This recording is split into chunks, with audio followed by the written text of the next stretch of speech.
सिरे से साबित ही नहीं, झूठी रिवायत, मन घड़त रिवायत जिसका किसी किताब के अंदर कोई तज़किरा मौजूद नहीं है, लेकिन लोग बयान करते हैं और उसे फजीलत साबित करते हैं। ये मसला याद रखें, किसी गैर नबी को जो नबी नहीं है उसको नबियों से अफजल कहना ये कुफ्र है।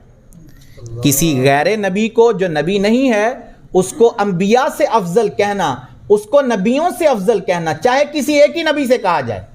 चाहे किसी एक भी नबी से अफजल कहा जाए, तो वो बंदा काफिर हो जाएगा जो इस तरह का अकीदा रखता है, क्योंकि गैर नबी कभी भी नबी से अफजल नहीं हो सकता। अंबिया वो चुनिंदा लोग हैं और नबूवत वो चीज़ है जिसे अल्लाह फरमाता है कि ये उसका फजल है, जिसे चाहता है अपनी मर्जी से अता फरमाता है, और ये वो फजीलत है कि कोई दूसरा शख्स इस फजीलत से आगे नहीं बढ़ सकता, चाहे वो कितनी शानों वाला है, चाहे वो कितनी इबादतों वाला है। सिद्दीक़ अकबर रज़ी अल्लाह ताला अन्हु, जिनके बारे में हम कहते हैं कि आप सबसे अफजल वाला हैं,